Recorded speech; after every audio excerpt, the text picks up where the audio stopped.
Well, welcome to a new Dave's Workshop Tours video, and this time I'm at the Derby Works in Melbourne. In the first episode we got to see the 1927 pre-Rolls-Royce Bentley 3-litre that Derby Works owner Simon Elliott had a part in keeping in Australia after a threatened overseas sale. But coming up, we step forward in time to check up on my favourite Rolls ever, the first Bentley post-Rolls-Royce takeover, and an MG race car Simon has built for himself. Okay, well, on to something dear to my heart, as I told you earlier. Yes. My first ever Corgi model, brought by my father for me. Yeah, one of the more modern cars that we do, although it's, I think, around 1973 or 4, this car. Very good example, though, very original car, pretty much original paint and upholstery, fairly low mileage. I think it's got about 60 or 70,000 miles on it. Just make it clear to the audience that this is a Corniche. Yes, Rolls-Royce Corniche. The earlier model with the two-door was actually called the Silver Shadow 1, which was a coupe, but then the later they renamed it the Corniche, and this is a Corniche version, so even though the bodies were essentially the same. The styling for this particular model, you can see sort of straighter lines and what have you. Is it more popular? Where does this stand? Well, these, particularly the coupe version, is becoming an appreciating and more collectible car. There has been times when they've been reasonably cheap to buy, but they're now starting to become more sought after for a good reason. I mean, they're an attractive car. They're quite a classic shape. As you say, they've got a lot more shape to them than a Shadow, which are still very good motor cars.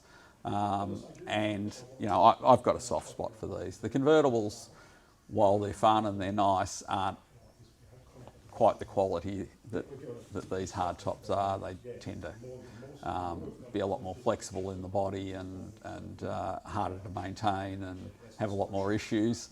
Whereas these coupes are a pretty trouble-free car and a lovely shape and a lovely driving car. I think of. As soon as you mentioned the convertible, I just think of Dudley Moore in a white one. I think was it in 10, wasn't it? He had one of those. Was it? Yeah, it could have been. Or was it? I don't know if he had one in what was the other one he did where he played the drunk. Yeah. In fact, yeah. What was his name? Arthur. Yeah. 10 was the Bo Derek. Yes. Yeah, that's just stunning car. Yeah, no, it's a lovely thing. And you say this is original paint? Yes. Yeah. Again, they're straight, you know. Well, it's been well looked after, this car. I've known this car since I was an apprentice too. And it's had a fairly charmed life. It's always had enthusiasts as owners, and yeah. And you say the original owner they bought two? Yes, there was his and hers. Yeah. Crazy. You know what's happened to the other one? No, I don't. No, I'm not sure what happened to it. It'll still be around. Before we move on, 3 things you ought to know about the Rolls-Royce Corniche. The 1971 Corniche was not the first car to bear the name. A 1939 prototype, the Bentley Corniche, was returning from a 15,000-mile testing run across continental Europe when it was involved in an accident. The chassis made it back to Bentley, but the streamlined bodywork, a first for the company, was blown up in a bombing raid. Every car fan knows Porsche was saved by the Cayenne SUV. The same can be said of the Corniche. Rolls-Royce was almost going under at the time of its launch in 1971. If it hadn't have been for the success of the Corniche over the coming years, in spite of the impending oil crisis, the company could well have disappeared. As it was, queues formed for the Corniche to the point there was a year-long waiting list during much of the 1970s, with a host of celebrities desperate to get their hands on one. And finally, it was a Corniche driven by Dudley Moore in 10. Correct me if I'm wrong in the comments, but I think he was too drunk to drive the 1956 Silver Wraith in Arthur. In real life, he drove a 1963 Bentley S3 Continental with rare coachwork by James Young. Okay, what have we got here, Simon? This is a mid-30s Derby Bentley. So after Rolls-Royce acquired Bentley, this is the first model they produced as a Bentley. No similarities to the WO cars. It's basically built off the components of the smaller Rolls-Royce. They always built a big car and a small car, and the 2025 was the Rolls-Royce, smaller Rolls-Royce at the time, which was a 3.5 litre car. So they used the same basic 3.5 litre motor, made a different cylinder head for it, and put twin SU carburetors on it, and basically made a sports car out of it. So same front axle, different chassis, but only slightly different. Had a lot of similarities. So they called the Bentley the silent sports car. So rather than the image that the WOs had, which were quite loud through exhausts and Le Mans winners, they built more of a luxury sporting sports tourer. Yes, exactly. Yeah. And this they were built. This one, beautiful convertible car, original body. Once again, had a very charmed life. This car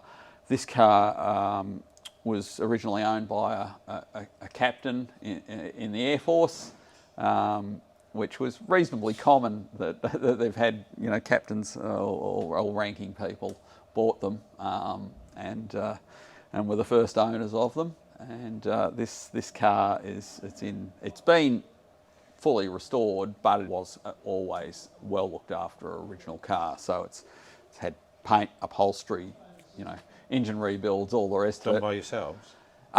No, I've known this car for a while and have been maintaining it ever since I started my business, so the last 20 years, but it was restored prior to that. But we're currently, the last thing that hadn't been done on it was the wiring. The wiring was original, although bits of it had been replaced over the years, but it was starting to give trouble. The old wiring, like old house wiring, tends to crumble and fall apart and can cause serious issues, obviously. So it's all being replaced, which is a very big job. Had to strip out the fuel tank, the exhaust system, all the under trays, the dashboard, all the interior out of some of the interior panelling to get to it all. And there's the bucket with all the old bits in it. If you have a look in there, see it's got all the original little marking sleeves with the numbers. So we've put all those back on, used all the correct terminals, all the correct coloured wires, and all this ends up back in this aluminium conduit and covered up. Okay, Simon, so something a little bit different in the workshop. Yes, this is my toy. I've enjoyed doing this. It's nice to be able to do something that's I have a bit of freedom of expression with, because usually the stuff I build, you're trying to build as exact to original as possible and reproduce everything as original, where this thing I've got complete freedom within the regulations of the race series I'm running in to build what I want and just modify things and fabricate things how I see fit. So this started life as a early 70s MGB and has had a RV8 style body kit made for it in fiberglass by the previous owner who never finished it. He had a very serious accident in the car and ended up in intensive care. And when he came out of hospital, he rebuilt the car with these body panels on it, but the car was never finished, and I bought it as a project from him and have finished it off. So it's just about ready for the track, just doing some minor finishing of front air dam and brake ducting and bits and pieces, but it's been on the dyno.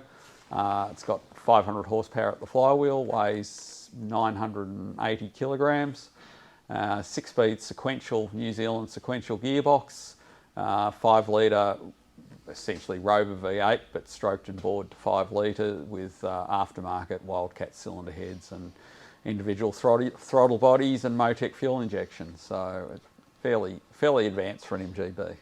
And the fact it's an MGB, is there long-term affinity with the brand, or? I first joined the MG Car Club when I was 12 with my father, and I actually conned him into going along. They used to advertise in The Age their events because I always wanted an MGTC, and so basically joined the club when I was 12, and I'm now 55 and have been involved ever since. And started MG racing in 1987 when I was an apprentice in my little MG midget, and have raced on and off in the series ever since. So always been my dream to build something that could run closer up to the front of the field.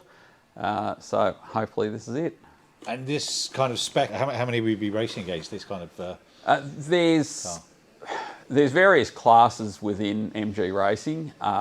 We race all over Victoria as well as New South Wales and Adelaide. But there's at least 5 or 6 cars of this spec running, MGBs and others, and even some cars that were built in the early 2000s by the factory as Spa and Le Mans type race cars that run in our series. So there are some fairly advanced, quick cars running with us.